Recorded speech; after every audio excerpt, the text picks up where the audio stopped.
This is a podcast about the power of lived experiences, about how stories can shape more human-centered systems, spaces, and services. Each episode, we sit down with people who are challenging the status quo, leading with empathy, and helping others through their work and their stories. We're Farah and Megan, and this is Collected by Unum Co. Welcome back to Collected by Unum Co. Today we are here with Brandi Leifso, who is the CEO and founder of a beauty and wellness company called Evio. She is also the author of Fearless Choices, How to Reclaim Your Power, One Decision at a Time. And we're so excited to have you today, Brandi. Welcome to Collected. Thank you so much for having me. I'm really excited to be here. Great. Well, your story is very interesting and you've gone through so much in your life to get to where you are now. And I thought we could kind of just start from the very beginning of, you started your company when you were in a women's shelter. And I feel like that's a big thing to just kind of start the podcast off with, but it's a very, you've been through a lot. So I kind of want to talk about that first. Yeah.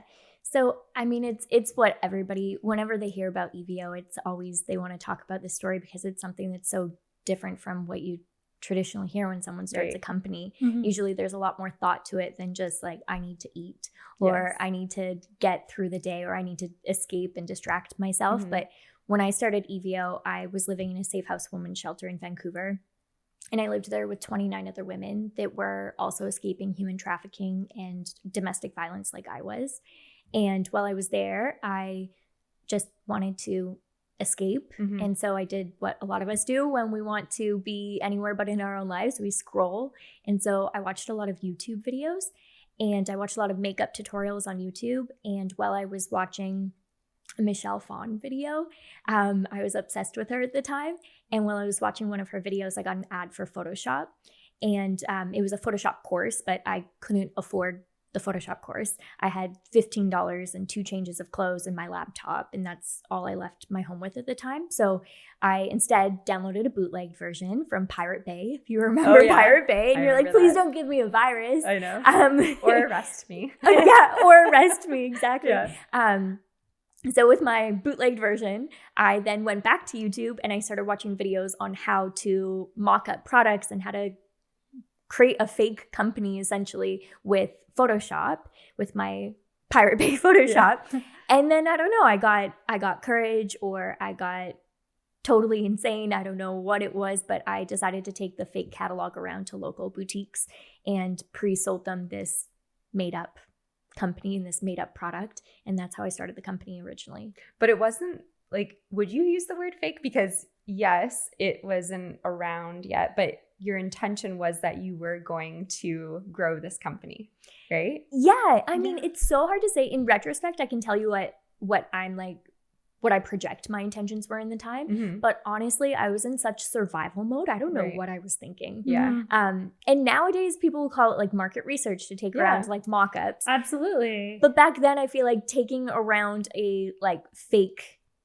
catalog, not knowing how you would make it, not having any money to make any of it, was less desirable than market research that they call it today. Well, Brandi, I just think you were ahead of your time. Yeah. I mean, yeah. I'll take it. I think so too. Really it wasn't idea. Illegal. Yeah, exactly.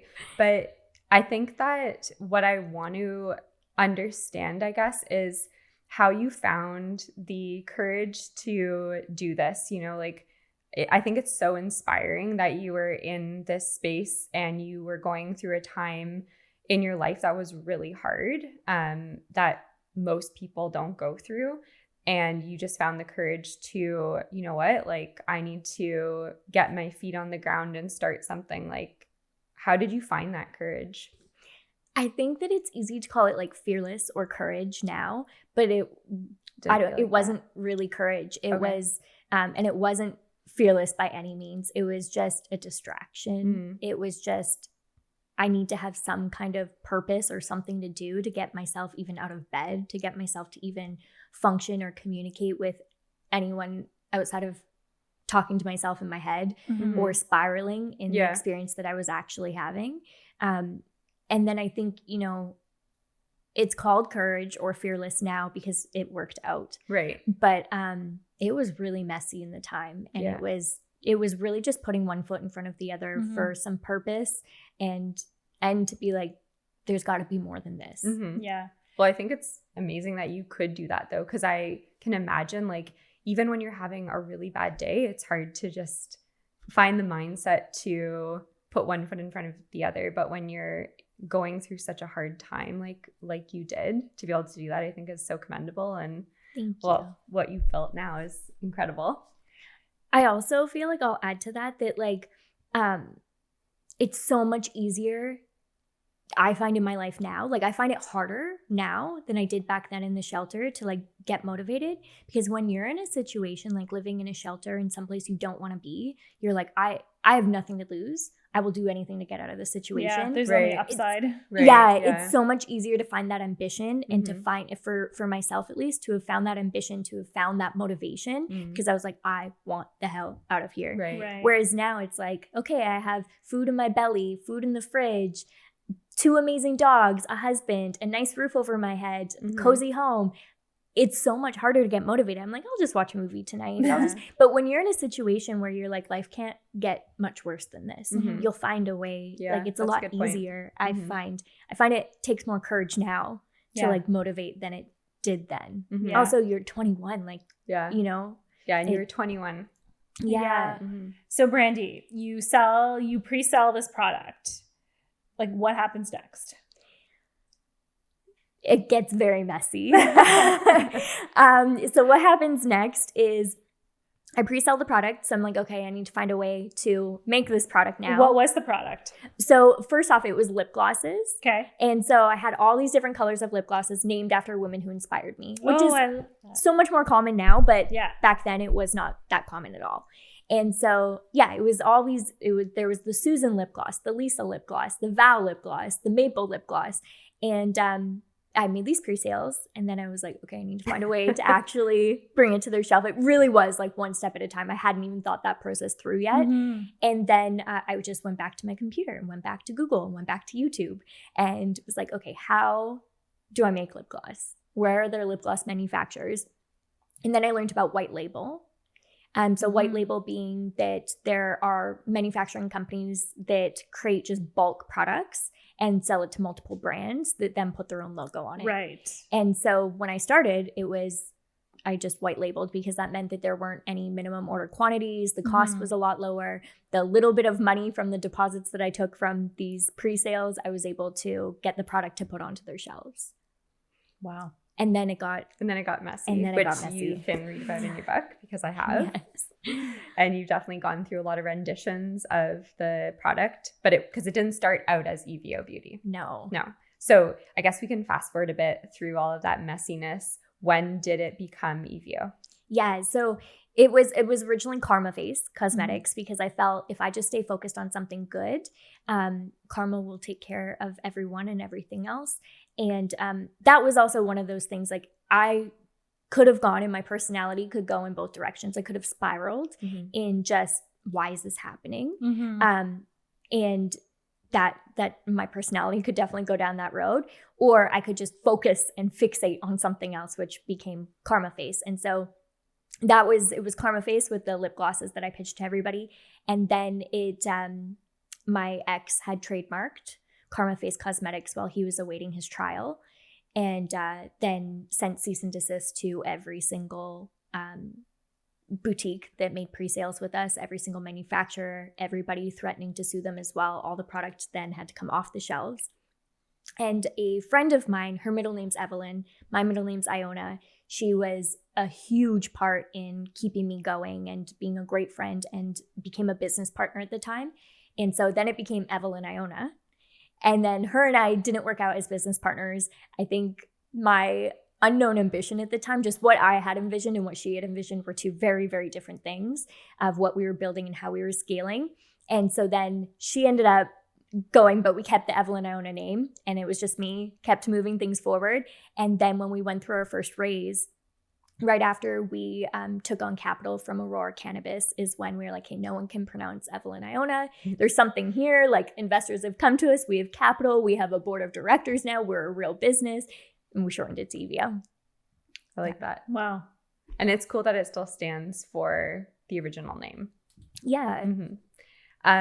When you were going through that process of, you know, you had your co-founder and then it didn't work out, like what did that look like in you maintaining the business still? Did you have to, I don't know. Yeah. Like, I guess, what was your vision for it that was different or, you know, not aligned? Yeah. And I think this is where, I mean, things get messy as well. I think everything, I mean, relationships are just a lot of things. I think where we didn't align, I mean, she brought so much value to the company. Also, I think I talk about this a lot in my book, but I think, you know, I was going through a lot of trauma and a lot of crisis, and I wasn't healing because I just became obsessed over building this business and essentially became a workaholic. And that was what I was using to escape, was I just poured everything into this company. And I was like late nights, nonstop, to an unhealthy measure. And I don't think that was the same ambition that she had, and some resentment grew around that. But she brought a lot to the table. She's very type A, I'm very type B, which I think would have balanced each other really nicely. But we were both going through our own things in our personal lives, and it ultimately just wasn't the right fit. So you now have this global company that is very successful. You're in a lot of different stores, including Shoppers Drug Mart, which is very exciting. Congratulations. Thank you. But what we really want to talk to you about is using your voice and finding your power when you're going through a difficult situation or just in daily life, because you've been able to reclaim your power and find your voice throughout your whole life. You talk about that when you were young, then when you ended up in the women's shelter, early stages of your company, and now even when you split with your business partner.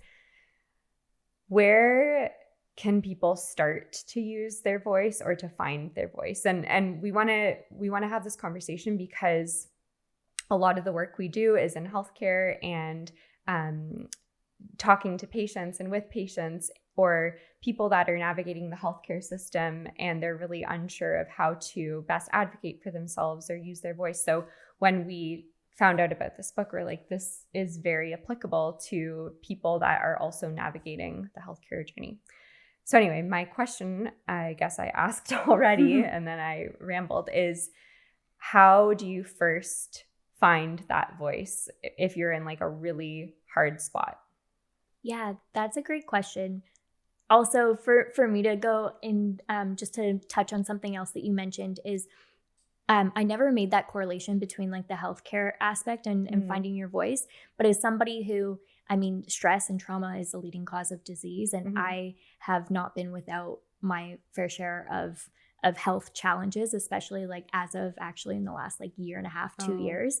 And I contribute a lot of that to the experiences and trauma that I went through at a young age that never healed from, and then that lives in my body. Yeah, just manifested and festered. Yeah, and then I find actually it really hard to find my voice in the medical space and to advocate for myself. Even now, like for example, I was at a doctor, I have a specialist appointment next week, and I have probably played it back in my head a million times being like, I don't even know what I'm going to say to this specialist. Like, I feel like I've said the same story over and over again. I'm sure that they're just like, I already have a narrative in my head of what they're going to tell me. And that I'm not really going to get anywhere. Right.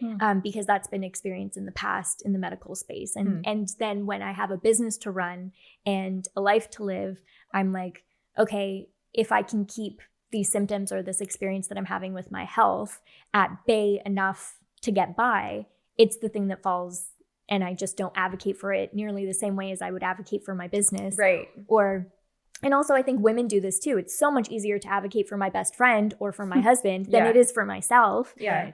Or it's so much easier to advocate for my business than it is for myself. And so it's interesting because I don't know if the advice that I have to give, if I'm thinking about it in my own life, I don't know if it would translate into advocating for myself in medical, because because it hasn't per se.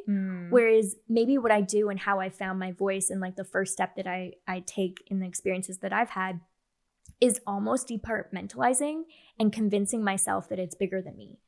And so even how I found the motivation to like really ramp up the company and move it forward was, to me, it was always bigger than me. It was a sense of responsibility that I had as a survivor of domestic violence when I saw so many other people lose their lives or go through even more traumatic experiences than I could have fathomed, even given, you know, what I had gone through. And so I felt a sense of responsibility that it was bigger than me. And when it wasn't about me, it was so much easier to advocate. But when it's about yourself, it's hard. It's hard. I find. Yeah. It's really hard. And I think that, when you're advocating for your business, it can be easier because like you're the only person that can advocate for your business. But then when you're in the healthcare system, you think that the doctor or the specialist is going to advocate for you because they are the specialist, right? They're the expert in whatever they're helping you with. But really, like, you know your body best. But it can be really hard to stand up and find your voice. But it's interesting because a lot of the messaging that I highlighted in this is applicable to finding your voice in healthcare. And I'm just going to read this one piece that resonated with me. Finding your strength doesn't always feel empowering in the moment. It can feel messy, overwhelming, and even painful. You might battle waves of anger, shame, or guilt, but those emotions don't mean you're weak. They mean you're human. The decision to seek help, to say enough, is a radical act of self-worth, even if it doesn't feel that way immediately. Growth often starts in discomfort. You're not feeling because it's hard. You're blooming even when it feels like everything inside you is resisting.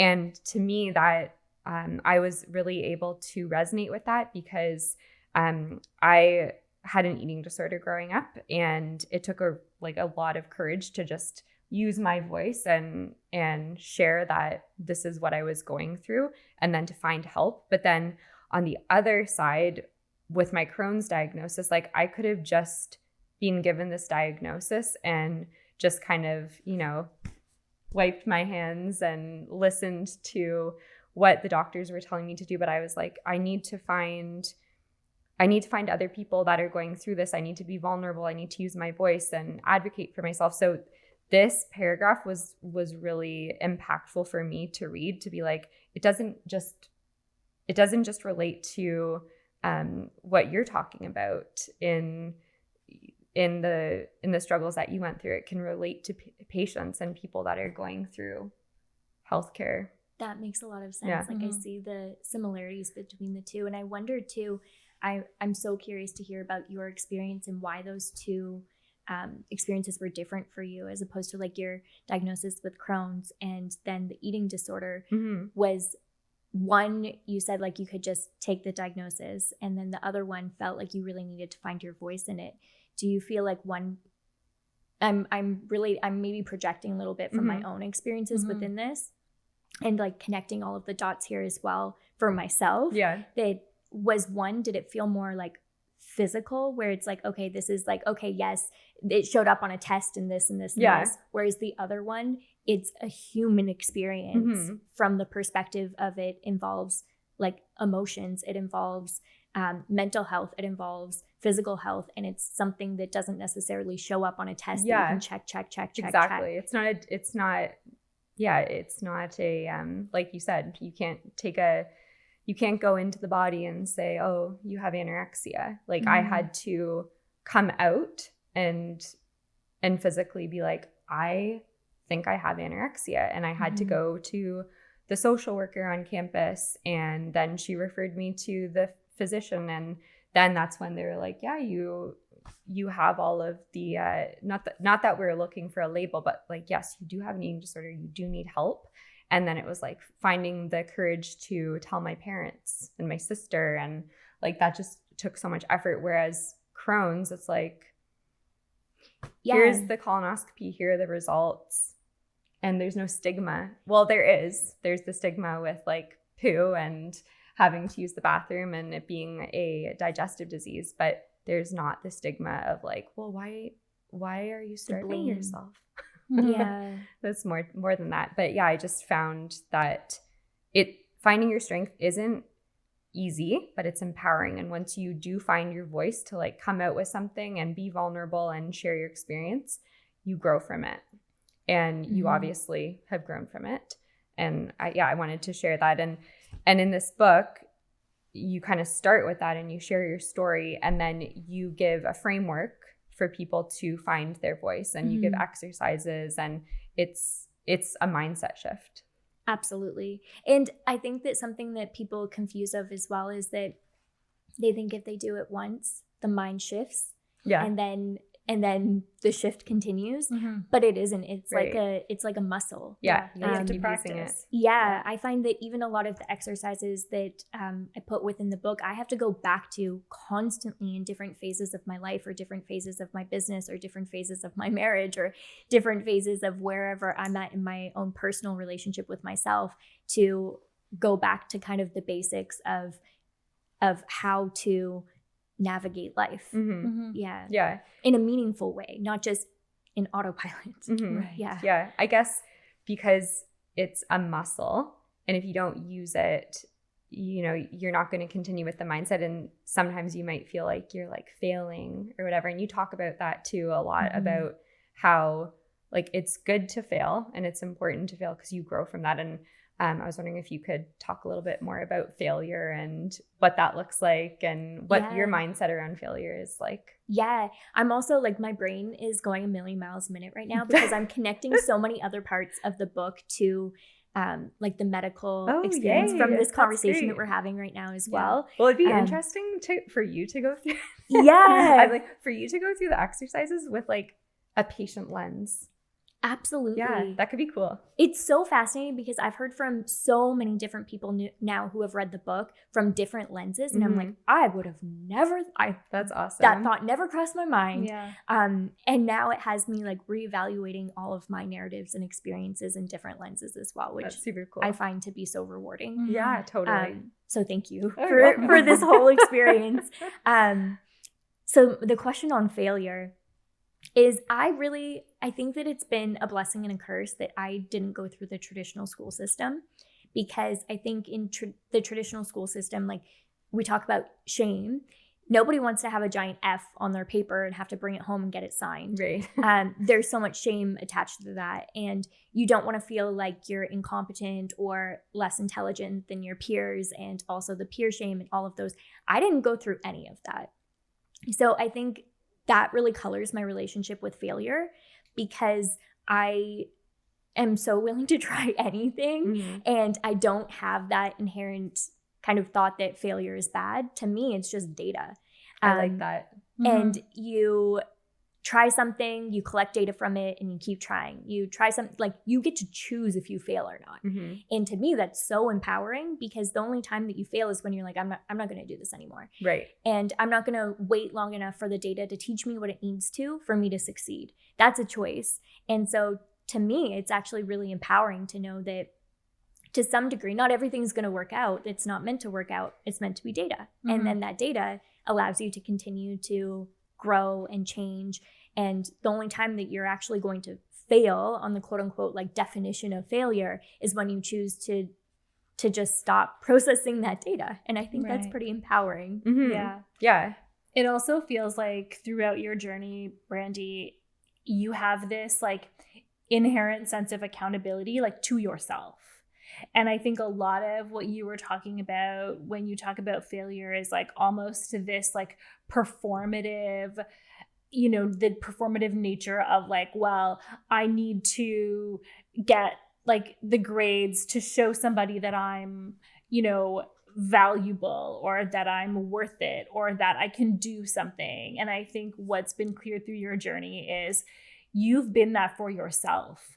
And so you've almost had this sense of like, at the end of the day, like I'm accountable to myself. And I think that's just like, as an outsider, like looking at your journey and hearing your story, it feels like you've been able to do something that I think many of us try our whole lives to try to do, which is like, you know, be accountable to us. And yes, I can look at all this stuff as data, but at the end of the day, that data has to inform my choices, right? And my decisions. And I think that that's what feels so powerful about your journey is like you might not have had a traditional path, but you came to that point in such an organic and a really fast way too, I'd say. Thank you. Yeah.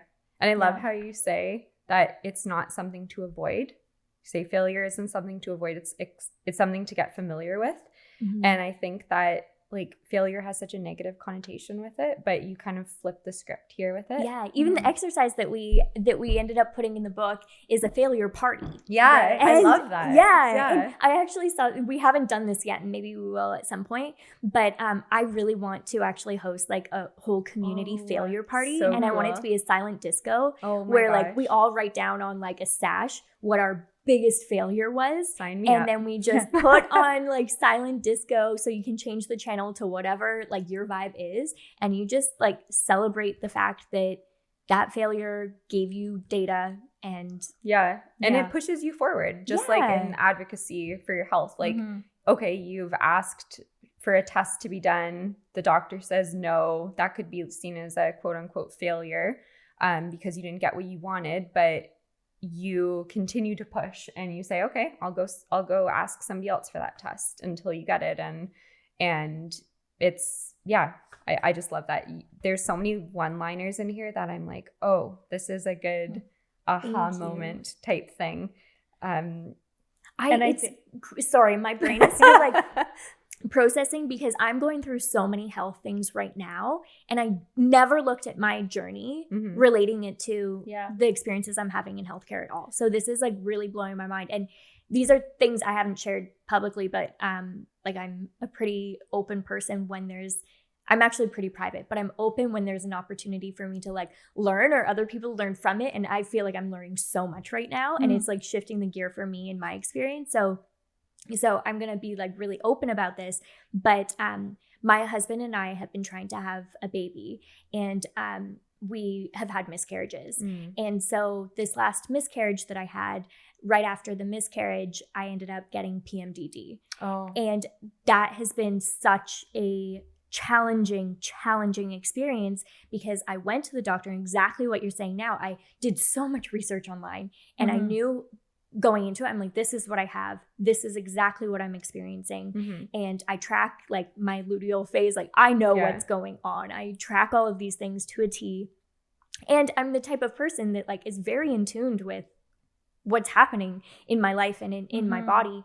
And the doctor would not prescribe me anything to help. And he was like, oh, let's give it some more time and do these tests and do these things. And I was like, more time? Do you realize that my cycle starts again in like one more week? And I don't know if I can last another luteal phase. Right.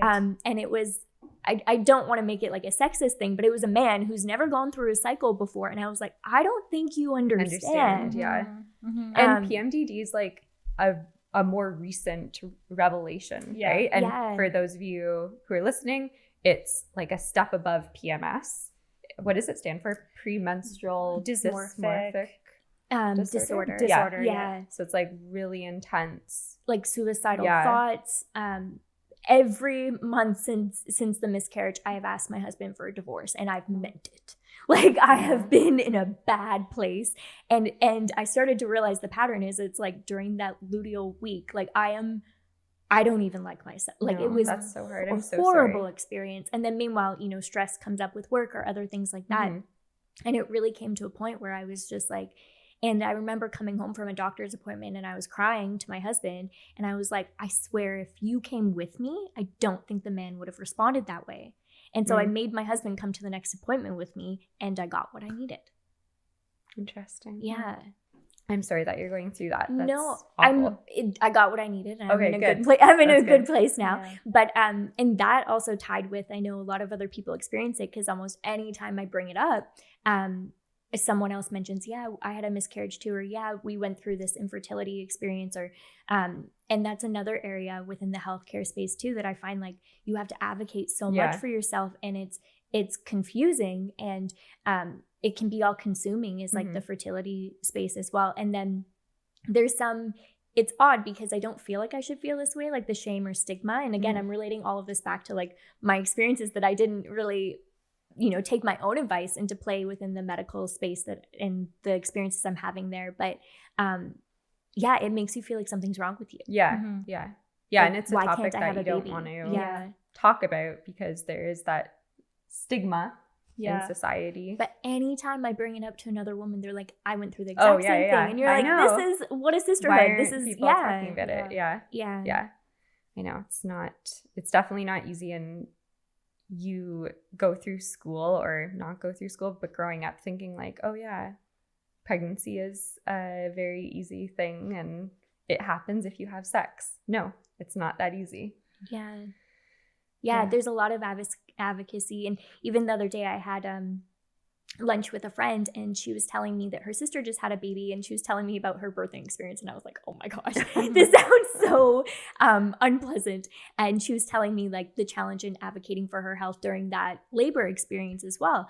And so, this conversation has me thinking of like all of these different spaces in the healthcare. I've never had this thought or conversation before. So it's interesting to see now through the lens of the tools that I use in other areas of my life to potentially bring those tools into the medical space too. It's fascinating. I'm glad we're having this conversation. Me too. Yeah. Brandi, at what point in your journey did you feel like writing a book was like, what was the spark that really made you feel like this is the right time and this is the right medium for this message?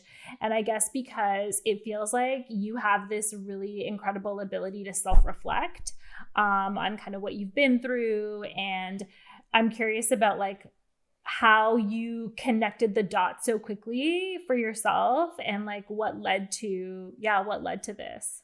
So it actually was one of those universal moments. It wasn't self-inflicted, which a lot of things in my life, like even when I look at developing Evio, I don't per se, like I didn't sit down and make a business plan and be like, this is what I'm going to do. And this is how I'm going to change my life. It wasn't like that. It was just like the universe coming together in this way in some regards, and obviously hard work and pivoting and learning and failures and data and all of that. And the book in a similar way, I didn't set out to write a book. A literary agent, Amy, who's still my literary agent now, she's incredible. She read an article about me and she reached out to me. This was in early 2018, 2017. She reached out to me and said, would you ever consider writing a book? Because she knew that I had started Evio Beauty Women's Shelter. And I had my own stigmas. I left school in grade 8. And so I thought, okay, I have a grade 8 reading level. I have a grade 8 writing level. There's no way I would be able to write a book on the caliber in which like she's an incredible and very reputable at an incredible agency. I thought like I could never. And so she just was so patient with me and became almost a friend in many ways. And she would meet with me every few months being like, so have you thought more about what your book might look like? Would it be a memoir style? Would it be this? Would it be that? And she just kept in touch in that way. And I would journal and I journal naturally, like from the self-reflection perspective. And so I would journal and sometimes I'd be like, oh, maybe some of this could turn into a structure of a book. And then Amy called me one day and she said, I just had lunch with HarperCollins about a totally different project. Like this wasn't something I was pitching. And, but I mentioned your story and they'd like to have a call with you. I said, okay, I'll jump on the call. I jumped on a call. I shared with them about my story. And then Amy called me back and she said, they'd like to offer you a book deal. Wow. And so I thought, this is a present from the universe. And I know it does not pass me how many people work their entire lives as the most talented writers to get a book deal with HarperCollins. Yeah. And so I thought this is a gift from the universe that is meant for me. And again, one of those things that like, it's bigger than me. And so I ended up actually reaching out to, I used to Airbnb my bedroom because I was so broke and I had a 1-bedroom apartment and it was me and my pug that lived there. And I'd rent out my 1 bedroom and I'd sleep on the living room floor. And I had rented it out to an author years before in 2016. I had rented it out to her on her first book tour for a book that she wrote called Wallflower. And her name was Eliza Robertson. And it just so happened, it just so happened that earlier that day, I hadn't spoken to her since June 16th of 2026. And I know that it was that date because she gave me her book and signed it and had a date on it. And I still had her book. And that same week that I got the book deal from HarperCollins, I'm on an app called Voxer, and it tells you when contacts have joined the app. And so it's like, Eliza Robertson have joined the app. I sent her the most chaotic voice note. Being like, I don't know if you remember me, but you rented my bedroom, and it's been a long time, but I just got a book deal, and you're the only person that I thought of, and it just came up. I don't know if you believe in serendipity. And like that's a crazy voice note to her. She wrote me back being like, of course I remember you. That was the oddest experience I've ever had at an Airbnb. And then I ended up saying, hey, can I bring you on as like essentially a writing coach, my editor, and really get into the meat of this book with me. And she was a big part of the self-reflection and the development of this. She really became a therapist through a lot of it. That's even cool. Some of the interviews I went and did, she came with me. That's nice. And yeah, so that's actually how the book came to be. And similarly, when it's bigger than you, you find a way to finish it. I think if it was just a book and I didn't have a contract, and to me, it's not about proving people wrong. It's about the people who are like making these bids on me that I'm just like, y'all are crazy. Like, this is wild. I don't think they're crazy though. Like, you have a lot to offer. I appreciate that so much. But I feel like I want to prove them right. Right. And so for me, the sense of responsibility came from, okay, I'm going to write this book. But I don't think I ever would have actually finished the book without a book deal, to be honest. Wow. Yeah. Wow. That's so incredible. And now I'm working on my second one. Oh my God. Yeah. Oh, wow. Can you share anything about it? Yeah. The working title of it is called The Villain Is Me. Okay. And it's all about self-sabotaging behaviors. Oh, interesting. Yeah. I love that. And will there be exercises in it as well? Or is it just a read? I'm on such early stages of it right now. I don't know if it's going to be the same structure or not. Having read the book, how do you feel as a reader? Would you want to see the exercises and the same kind of structure? Yeah, I mean, I really like because I really like fiction because it's kind of like an escape, but I also like self-help, but only when there's exercises or something that I can put pen to paper and think about it myself. But I kind of like how your story is so inspiring, the way that you weave it through that. Like sometimes I read it and I was like, I can't believe what you went through. Like, it seems fictional, right? So anyway, what I'm trying to say is that I like how your book weaves your story in, and you have so much vulnerability in it, and it's not just about you. You have space for the reader to reflect and think about how they want to lead their life and reclaim their voice. So I like it. Thank you. I like being able to put pen to paper. I know you do too. Yeah. Yeah. Well, it's decided then. The villain is me. We'll have exercises. Or even like at the end, right? Like, to reflect on what you just read, I think is impactful. And like, if it is a nonfiction book, then you know that you're actually helping somebody create something at the end. Yeah. I know I'm kind of like changing the topic here, but you write about activism and self-full activism. And this was another part that I found very relatable to advocacy and self-advocacy in the healthcare space, because I think a lot of the times people will advocate for themselves, whether they're going through a health condition or they're advocating for somebody they're caring for, thinking that it's just for them. But in the grand scheme of things, like, they're actually advocating for everybody else. And that's what you talk about in that activism isn't necessarily selfless. You're doing it for a greater cause. And I wanted you to kind of talk more about that. Yeah, I think it goes back again to the concept of a lot of the things that I was able to do was because I convinced myself that it was bigger than me. And I think it also goes in reverse too, that sometimes we think that what we're doing, if we're doing it specifically just for our gain, we think that it's just for us when that's not the truth. The more that we can move the needle from our own experiences, it also moves the needle for the collective experience as well. And I think that sometimes, people want to make change in so many. In fact, I was just speaking at the University of Alberta last week, and one of the students that came up to me afterwards was like, I want to make an impact and a change in so many things, but I don't even know where to start. And I'm like, well, what is impacting you in your life in this exact moment, and work towards changing that in your life, and it's going to change that in so many other people's lives as well. I think it's necessary that it's personal. Yeah, totally. Yeah. And I think a lot of advocacy has to be personal. Yes. Because otherwise it loses its power.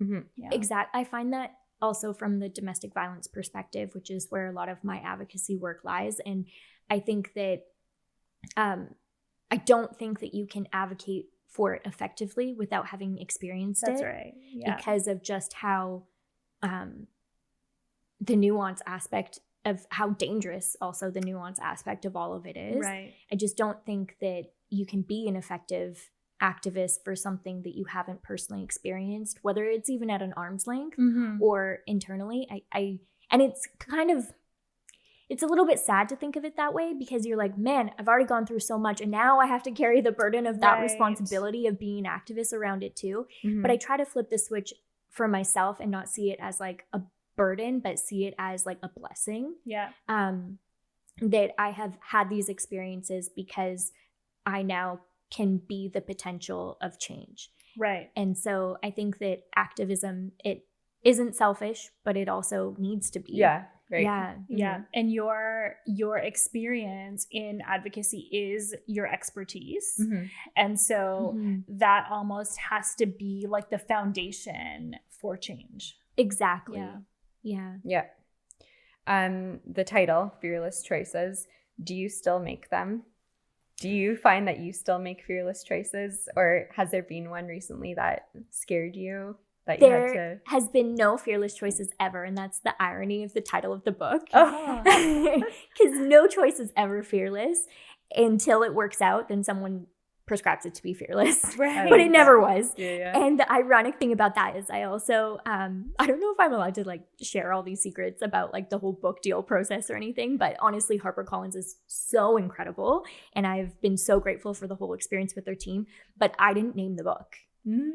Which is also kind of a unique experience. A lot of the time, like you write a whole book, you then pitch the manuscript, and you like go through the editing process with the publisher. But because this was really co-created, I threw out a whole bunch of different names. The book had a million different names, and then ultimately they put it through. They're very intelligent people who really know how to do great things with books at HarperCollins, and they say actually this book is the one that rated best for personal development sales. So they did their market research. Exactly. It's funny how it goes full circle because again, we sold a book without a book being real. Right. Yes. And so it seems to be a pattern in my life. But so I actually had the title of like Choose Her, and then it had Choose, and then it was Make Better Choices, and then ultimately it landed on Fearless Choices. And I think that it's really appropriate because no choice is ever fearless, but someone will eventually call it that if it works out. Oh, I love that. That's really cool. And I love that it isn't just for her, because it's anybody can relate to this book. Anybody can do the exercises. And I also like how this is kind of like a guide that you can carry along with you through life. You don't just have to do the exercise and be done with the book and put it on your bookshelf and be done with it. Like you can keep going back to these exercises.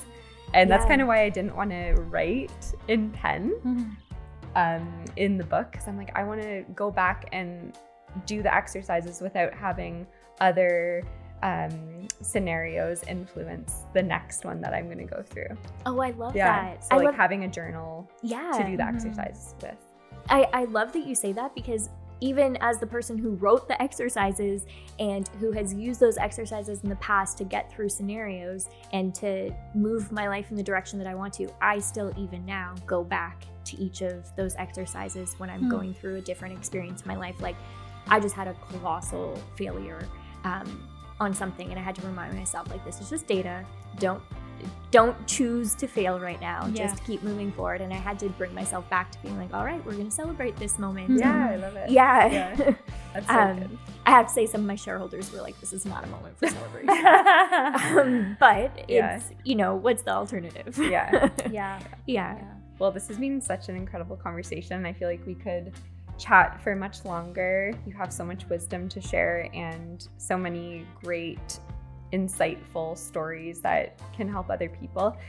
But people can follow you online. So we'll include this in the show notes, but where can people find you? Yeah. Do you want me to look at the camera and give it, or I can just talk to you? Yeah, okay. Either way. Okay. So you can find me on Instagram at Brandi Leifso, Brandi with an I, Leifso with Leifso. Or you can find Evio at Evio Beauty. You can find us at Shoppers Drug Mart, duty free. Love it. Great. We'll include that in the show notes, and make sure you check out Brandi's book. It's incredible. It's for everyone, and you will definitely be glad that you read it because it's very impactful. Yeah. So thank you so much for being here today. Thank you. Thank you for having me. Honestly, like, yeah, I could stay here and like move in and just talk to you all day. Perfect. This has really shifted my perspective. Oh, great. So I really appreciate this conversation. Thank you. Likewise. Thank you.